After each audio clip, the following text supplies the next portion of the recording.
Les êtres humains se divisent naturellement en deux parties.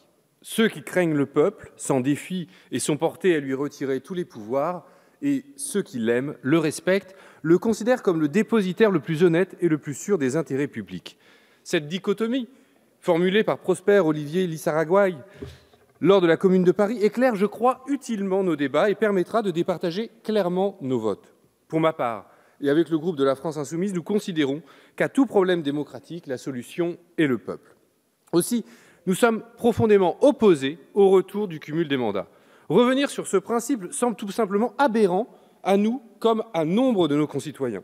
Vouloir à tout prix reconstituer une caste d'élus qui s'accaparent et se partagent le pouvoir entre eux est une entreprise si manifestement antidémocratique qu'on en vient à se demander comment il est possible d'avoir une idée pareille. Notre démocratie est très malade, c'est vrai, mais la méthode que vous proposez aggrave le mal qu'il prétend guérir. Car notre démocratie souffre de l'exclusion du peuple des institutions et vous voulez la renforcer. On a entendu de beaux discours sur une Assemblée nationale soi-disant renouvelée de la Start-up Nation, plus jeune et plus féminine.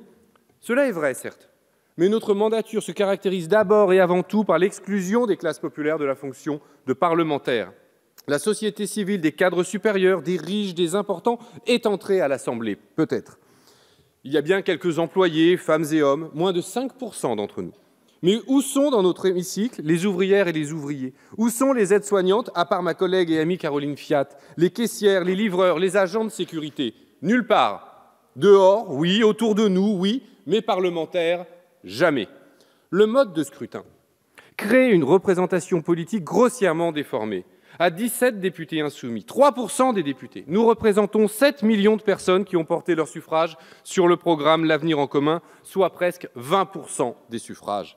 Avec à peine 1,6 million, soit à peine 4% des voix de plus que nous, LREM obtient plus de 50% des sièges et cette majorité Godillot règne en exécutrice mécanique des décisions du monarque présidentiel. Mercredi, un rapport a été présenté sur la défiance envers les élus. Et avec une telle situation, on parvient encore à s'en étonner. Il est logique que le peuple n'ait pas confiance dans les institutions censées le représenter, car tout est fait pour qu'elles ne le représentent pas. Tout est fait pour transformer les élections en une sorte de formalité.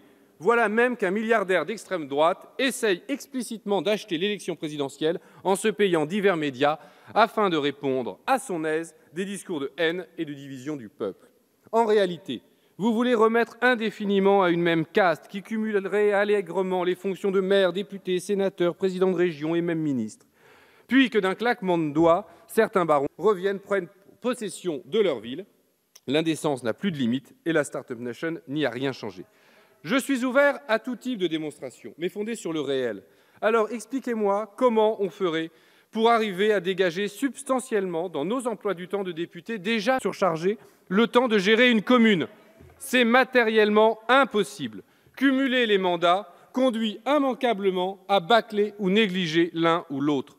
Non seulement le cumul des mandats exclut le peuple des fonctions électives, mais en plus il crée de mauvais élus, désinvoltes et désinvestis de leurs fonctions. Le cumul des mandats a créé en plus une confusion dommageable dans l'esprit des citoyennes et des citoyens. Combien de personnes que je reçois dans mes permanences viennent me parler de quelque chose sur lequel un député est sans aucun pouvoir? Chers collègues, vous rêvez de redevenir cumulards, de vous tailler sur le dos du peuple des baronnies, des marquisats, des duchés et des comtés dignes de l'ancien régime. Loin de là, nous proposons le contraire, que les parlementaires soient élus à la proportionnelle départementale, comme c'était le cas en 1986 et comme nous l'avons déjà proposé lors de notre journée réservée l'an passé. Mais il faut aller plus loin. Nous voulons une 6e République, décidée par et pour le peuple. Et dès 2022, avec Jean-Luc Mélenchon, nous convoquerons une assemblée constituante. Elle ne pourra pas être composée de cumulards ou de personnes ayant déjà été parlementaires. Cette assemblée travaillera en parallèle des institutions de façon à écrire une nouvelle constitution qui sera approuvée par référendum.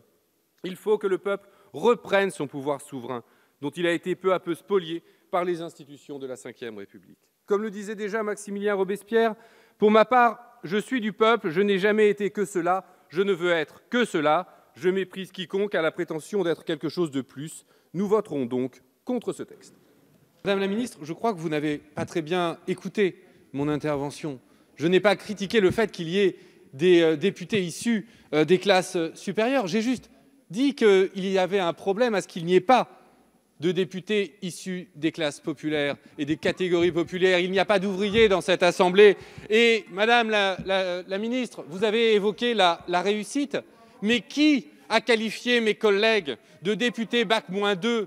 Qui a qualifié mes collègues de députés call center, si ce n'est les membres de votre majorité qui ont fait montre d'un mépris sans nom au nom des pauvres et des peu de députés de membres de classe populaire?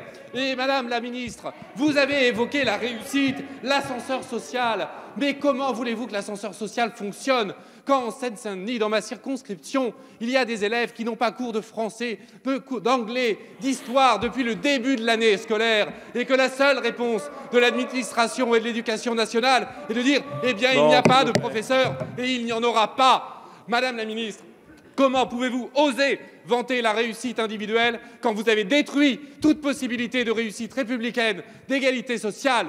Vous êtes un scandale.